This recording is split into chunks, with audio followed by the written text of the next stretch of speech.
gente, eu aqui de novo, ó, roupa nova, né? Botei um brincozinho, né? O brinco já tá, né? Um colazinho, né? Para ficar mais bonitinha para a segunda aula, né? Não é possível, né? Mas, assim, besteira, né? A gente está aqui novamente, né? Para discutir com vocês agora o dia do Enem. Já falamos sobre como é essa prova, quais são as competências que são avaliadas, o que essas competências vão avaliar na sua dissertação.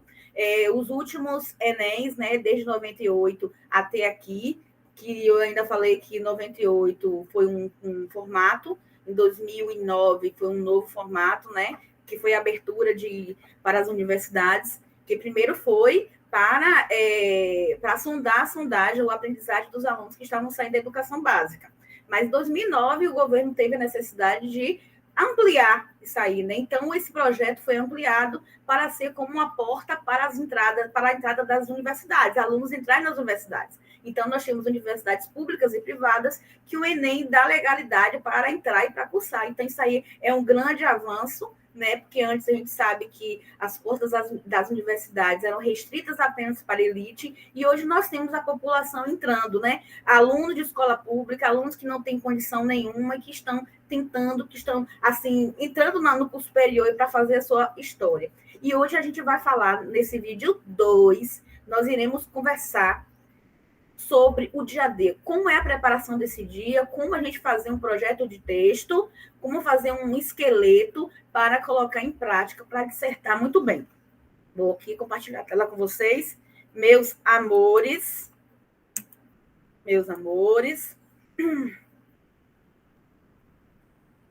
Vamos ver aqui.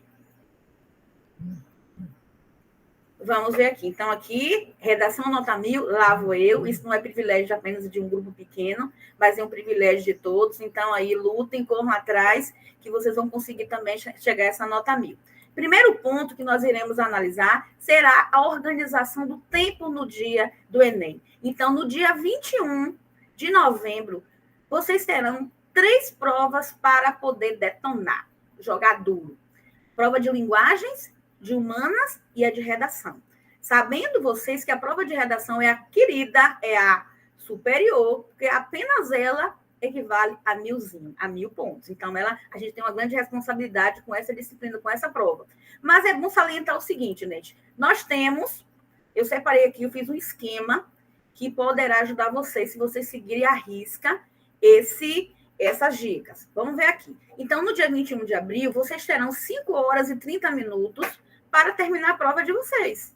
Então, a gente fica pensando assim, meu Deus, 5 horas e 30 minutos é muito tempo. Vou ficar de boa, tranquilão, porque vai dar certo, vai dar tempo. Mas aí, gente, que engana, o tempo é muito falso, o tempo nos trai.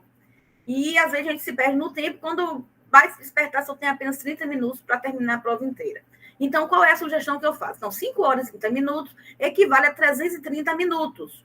Vamos tirar aqui 30 minutos para vocês passarem o gabarito, corrigirem direitinho, fazer uma revisão geral, porque tem gente que deixa para passar as respostas do gabarito no finalzinho e enlouquece, fica piradão, troca as alternativas e fica frustrado. Então, é bom separar 30 minutos para poder repassar esse gabarito, ter certeza do que fez, para partir para o abraço. Aí fica restando 300 minutos, desses 330, que equivale a 5 horas e 30 minutos de prova. Então, e agora o que eu vou fazer? Lembrando o seguinte, que a prova de linguagem e redação, cada uma delas tem 45 questões. Então, 45 questões mais 45 equivale a 9 questões. Então, qual é a sugestão que eu passo para vocês nesse dia? 90 questões, muita questão realmente, mas tem questões que vocês vão detonar logo no primeiro olhar. Questões fáceis de conhecimento de vocês. Então, principalmente quem tiver bem assim, gosta de área de humanas e de linguagens. Então, o que eu sugiro para vocês? Que vocês separem de 2 minutos para a leitura, para a resolução de cada questão. 2 minutos, 1,5 a 2 minutos é um tempo super ideal. Talvez tenha questões que vocês vão fazer em 1 minuto, vão fazer rápido.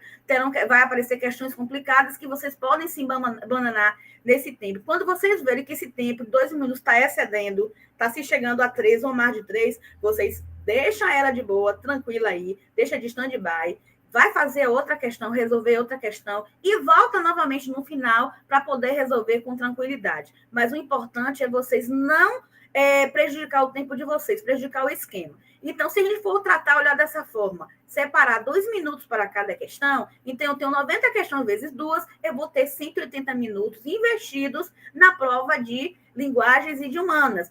Vamos lembrar aqui, não é gastos, não. É investido. Ninguém gasta tempo, o tempo não vai embora. Então, são 180 minutos, se porventura vocês forem separar 2 minutos para cada questão. Então, é um tempo razoável que dá para jogar duro na redação. Mas se eu pegar 90 questões e separar 3 minutos para cada questão, saiba aí que o negócio vai ficar difícil. Eu vou utilizar aí 270 minutos. Então, 300 minutos restantes. E eu usar 270 para as provas das grandes áreas de humanas de linguagem, eu vou ter um tempo apertado, um tempo muito pequeno para poder planejar a redação e terminar. Então, eu não recomendo, de hipótese nenhuma, que vocês usem 3 minutos para cada questão. Usem 2 minutos que vocês vão se dar bem, certo? Mais ainda, esse esquema que eu fiz aqui. Se eu utilizar 300 minutos, se eu pegar os meus 300 minutos, utilizar 2 minutos para as questões de linguagem e de humano, eu vou ter 180. Então, 300 minutos menos 80, vai sobrar 120 minutos. 120 minutos, 60 vai dar 2 horas para eu fazer a redação. Então, é um tempo interessante, é um tempo considerável, um tempo legal, que dá realmente para vocês planejarem e fazer uma redação mil.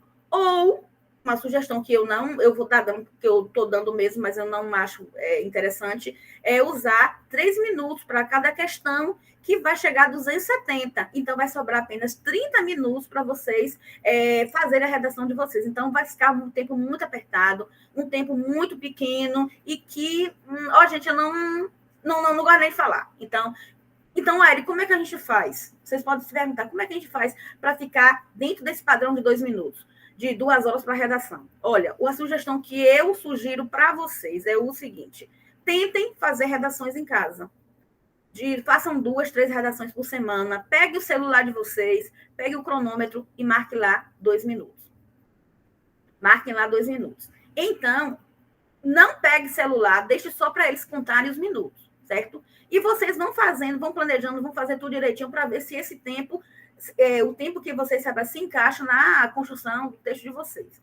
Mas é certo que no primeiro teste vocês vão exceder, no segundo vai se equiparar um pouquinho, até vocês se enquadrarem nas 2 horas de redação. Façam isso, que vocês vão se dar bem, vocês vão ter o tempo todo cronometrado e vocês não vão exceder, não vão prejudicar as outras provas de linguagens e de humanas, que também são importantes para o sucesso de vocês, para a pontuação de vocês. Então, façam redações em casa, peguem temas, mostrem as construções de texto que vocês fizeram para os seus professores, eles vão dar uma avaliação, dar uma posição, e vocês só tendem a melhorar. Nós aprendemos fazendo, então isso é óbvio, isso faz parte da vida, faz parte da lei da vida. Então, tente fazer esse esquema aí, gente. Então, utilize 2 minutos para cada prova de grande área. Também pode ser comparado também às questões de humanas, de exatas, né? Também, que é difícil, né? Talvez não chegue a 2 minutos, chegue até mais, mas pelo menos não tem redação nesse dia, né? E a gente tem essa preocupação, porque no primeiro dia nós temos 2 grandes áreas, 90 questões, mais a redação para ser feita. Então, é bom que vocês se enquadrem no tempo, organizem direitinho para esse tempo não ir embora. Vamos continuar, então, aqui a nossa avaliação. No primeiro dia, o que a gente vai fazer nesse primeiro dia? Depois que a gente chegar na sala, a gente vai analisar frase temática. A gente vai analisar a proposta de redação. Essa proposta, essa análise, gente, eu recomendo que vocês separem 10 minutos, porque é um tempo bom para vocês pararem ali em cima, olhar direitinho, retirar os pressupostos, tirar as palavras pistas que vão ajudar na construção do projeto de texto. Logo depois que vocês analisarem direitinho a frase temática, vocês vão agora elaborar o projeto de texto, o esqueleto que irá fundamentar o texto de vocês. Organizar direitinho a tese, organizar os repertórios e apenas colocar no seu devido lugar na construção. Eu utilizei, como eu disse no outro vídeo, que eu não iria falar sobre o estigma associado às doenças mentais na sociedade, que foi o tema que caiu no ano passado, 2020. Então, esse tema eu iria analisar fazendo o projeto de pesquisa. Então, vamos lá para a gente poder construir esse projeto de pesquisa, certo? Então, vamos ver aqui. O tema foi o estigma associado às doenças mentais na sociedade brasileira. Primeiro ponto, eu vou ler os textos motivadores, lembrando que os textos motivadores é de suma importância para o entendimento da proposta. Leia tudo que vocês puderem ler, destaque, faça assim realmente um rascunhão na prova de vocês, certo? Então, primeiro ponto, eu vou retirar os pressupostos, são as palavras-chave, aquelas palavrinhas que vão me indicar o caminho que eu devo percorrer. Então, vamos ver aqui. Primeiro ponto que eu vou destacar nesse tema será estigma. Primeiro ponto. O que é o estigma? O tema não é apenas, gente, doenças mentais, mas falar sobre o estigma que está associado às doenças mentais. Então, eu tenho que saber realmente o que isso significa. Então, estigma, a gente quer dizer preconceito, quer dizer uma mancha, quer dizer agora uma mancha social. E esse item também, esse estigma, também, além de estar associado ao eixo temático das minorias, da desigualdade social. Porque o tema central, quer dizer, o estigma o preconceito, é um eixo temático secundário, porque ele está dentro do eixo das minorias.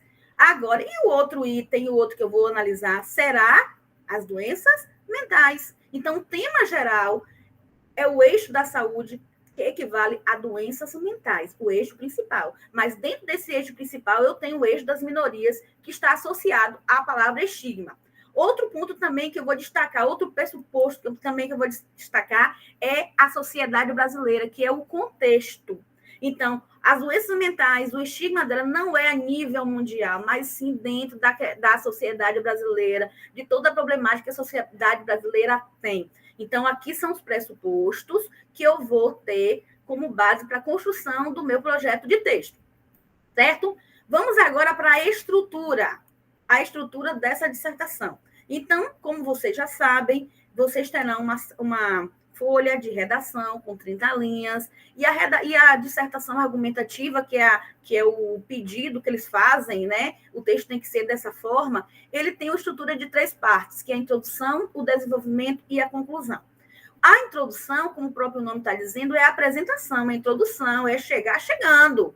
E chegar chegando falando do tema que será discutido. Não deixe jamais para falar do tema no segundo parágrafo, né, do desenvolvimento, que vai ser pau, galera. É pau, eliminação, certo? Fuga do tema total. Então, existe uns itens de avaliação que é fuga do tema. Se você começa a sua dissertação não falando sobre o tema abordado, pode ter certeza que a nota não vai ser boa, não. Eu não quero nem ver, eu não quero saber. Então, no primeiro parágrafo, que é a parte destinada para a introdução, vocês terão 6 linhas no projeto de 30, 6 linhas mais ou menos, para poder construir a sua introdução. Qual é a sugestão que eu falo para vocês, que eu digo para vocês? Começar com repertório sociocultural. Aí bugou a mente. O que é só repertório sociocultural, Eri? Gente, eu falei na competência 3, que são todos os exemplos, todos os números, todos os fatos que vão ajudar no embasamento de sua proposta. O que isso quer dizer? Quando eu falo de repertório sociocultural, é todo o conhecimento que vocês adquiriram dentro da escola, que vocês adquiriram nas áreas de conhecimento, como eu falei. Então, são repertórios internos dentro da escola. Mas temos também os repertórios externos, que nós adquirimos conhecimento através de muitas coisas, através da televisão, a gente pode pegar uma série, filmes, músicas, tudo aí vai. Então, os repertórios socioculturais, a gente pode classificar como leis, artigos de lei, nós podemos também destacar como argumento de autoridade, quando a gente usa frases de pessoas importantes que têm a ver com o assunto abordado, e pega aquilo que ele falou para associar ao nosso ponto de vista. Eu tenho também como repertório os estudos, as pesquisas, as estatísticas que eu posso usar. Eu tenho também alusão histórica, quando o problema se refere a presente, a futuro, a passado, eu posso usar algo relacionado na história, para poder comprovar com o meu ponto de vista, e assim vai. Então, no primeiro parágrafo, que é a parte da introdução, eu vou começar com o repertório sociocultural, mas a minha tese. O que seria a tese? Seria o seu ponto de vista sobre o tema. O seu ponto de vista sobre o tema. Então, o ponto de vista, se eu tenho aqui, gente, olha, falando sobre o estigma das doenças mentais, então eu percebo que esse tema, eu posso pegar uma tese, posso usar o primeiro argumento 1, voltado para as causas desse estigma de doenças mentais, que está dentro do foco da problematização. Então, esse eixo da saúde envolve, gente, a ignorância. Vocês sabem que a pessoa que tem problemas mentais, elas têm medo do que as pessoas vão falar. E muitas têm problemas, ficam em casa com medo de ser taxado, de ser indicado na rua, não vai nunca no posto de saúde para consultar um psicólogo ou um psiquiatra com medo do que as pessoas vão falar. E o assunto, quer dizer, a doença já só vai se agravando. E sabe também que existe o preconceito principal nesse ponto, como o próprio tema está dizendo, o estigma, o preconceito, que essas doenças são associadas. Então, no argumento 1 da tese, eu vou falar sobre as causas dessa problematização, que eu posso citar a ignorância. E no outro argumento 2 da tese, eu vou falar sobre as consequências dessa ignorância, as consequências que é a responsabilização, que é a perpetuação dessa ignorância. Então, para essa ignorância perpetuar, isso está muito envolvido com as questões do governo, né, que o governo, no seu sistema de saúde, não oferece um atendimento adequado para essas pessoas, né, não fazem campanhas para que esse preconceito não cresça tanto. As pessoas precisam ser conscientizadas que doenças mentais não pegam, não tem problema nenhum, mas existe, é claro, a questão da empatia, que a sociedade tanto precisa e tão necessita. Então, resumindo, no primeiro parágrafo, que é o parágrafo introdutório, eu vou acrescentar, vou iniciar com o repertório social, que eu posso dar uma dica para vocês. Eu gosto muito da Constituição Federal.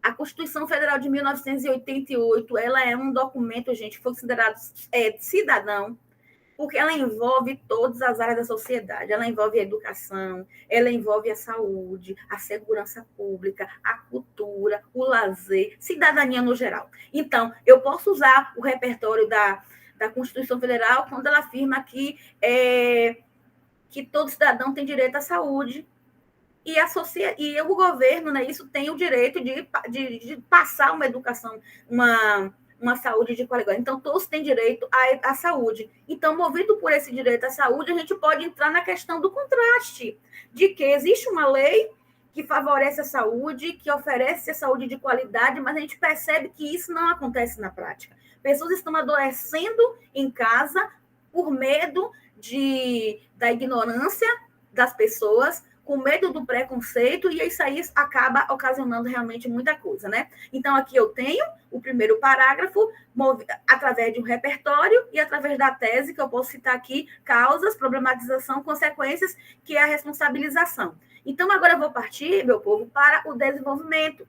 O desenvolvimento é aquela parte do corpo maior, onde eu vou discutir os pontos fundamentais que eu citei aqui na introdução, dentro da tese. Então, nesse desenvolvimento, que é a parte que é feita com 18 linhas, mas eu vou separar em D1 e D2, que é o terceiro parágrafo, né? D1 com 9 linhas, D2 com 9 linhas, então 18 linhas mais 6. Faça a continha aí para a gente chegar a 30. Então, no segundo parágrafo, eu vou falar sobre as causas, a problematização, a questão da ignorância. Vou usar também mais um repertório sociocultural, que vocês podem escolher de acordo com o tema, e vou explicar também, eu vou usar argumento, eu vou falar do repertório, vou usar repertório, e vou explicar essa problemática da ignorância, dessa problematização. Lembrando vocês que eu posso usar números, eu posso usar porcentagens, eu posso usar argumentos de história, eu posso usar, gente, de argumento de autoridade, e aí por aí vai.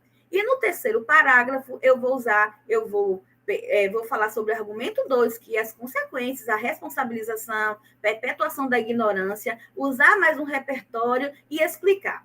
Lembrando vocês que o repertório 2, que está envolvido no argumento 2, pode muito bem ser enquadrado aqui uma porcentagem. Vou dizer para vocês por quê. Como é que isso se encaixa em termos de responsabilização? Muito antes, as doenças mentais não eram consideradas doenças e, por isso, elas não eram tratadas. Não existia um protocolo de tratamento para essas doenças mentais. Se eu não me engano, ela entrou no catálogo de doenças do SUS, do Ministério do OMS, foi tanto o OMS como o Ministério da Saúde, em 2005, que elas foram realmente citadas como doenças. Mas por que isso aconteceu? Por causa dos números alarmantes de suicídios. Então, a saúde abriu os olhos depois que viu muita gente morrer por causa de questões mentais, através de problemas na alma, que as pessoas acham que isso é fricote, que isso é besteira. Então, por que hoje nós temos o Setembro Amarelo para poder... É um mês de conscientização sobre isso, porque realmente as coisas estão muito difíceis. Cada dia mais a gente vê alunos, a gente vê crianças, a gente vê adultos com problemas da alma, problemas sentimentais, emocionais, que precisam ser curados, precisam ser tratados, precisam ser compreendidos. Então, no repertório 2, eu posso usar muito bem número de suicídio do Brasil por conta de depressão, síndrome do pânico, ansiedade, etc. Aí eu vou agora, gente, para a última parte, que é o quarto parágrafo, que é o projeto de intervenção. O projeto de intervenção, eu queria citar para vocês. Aí eu fecho o quê? Eu tenho 6 da introdução, eu tenho mais 18 do desenvolvimento D1 e D2, e tenho 6 que eu fecho com 6 linhas, né? Então, qual é o objetivo do projeto de intervenção? Mais uma vez explicando o que eu disse no início da aula sobre a questão das competências. Vocês não vão citar uma solução, porque não tem solução. Vocês vão mostrar meios para poder intervir na sociedade para que o problema possa ser sanado. Então, eu tenho eu preparei aqui 2 propostas de intervenção para vocês. A primeiro processo de intervenção, nós temos que ter objetivos, né, que é o agente, a ação, o meio e o detalhamento. Então, o agente aqui, quais seriam os meios que eu poderia citar? Quais seriam os agentes? Eu posso citar aqui o Ministério da Família, da Mulher e dos Direitos Humanos, né, que é liderado por Damares Alves.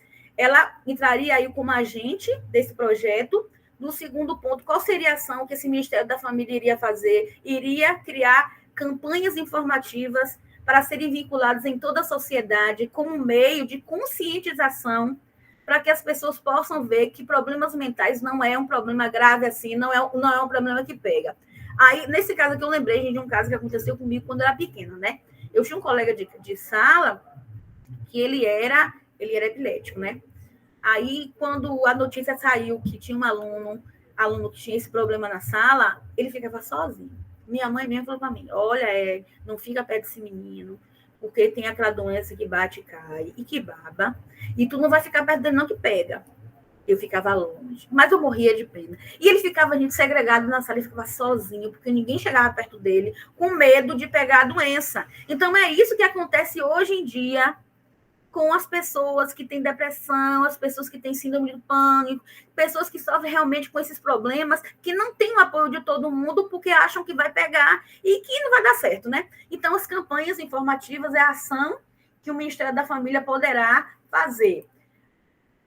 O meio, ela poderia divulgar através das mídias no geral, para que o maior número de pessoas possíveis fossem alcançadas por essas campanhas. E o detalhamento é você detalhar, especificar cada um desses aqui. Antigamente, o Enem, no projeto de intervenção, queria que todos os itens do projeto de intervenção fossem detalhados, detalhasse a agente, a ação, meio, etc. Mas hoje, apenas um meio pode ser detalhado. Então, você tem que a responsabilidade, apenas a obrigação de detalhar apenas um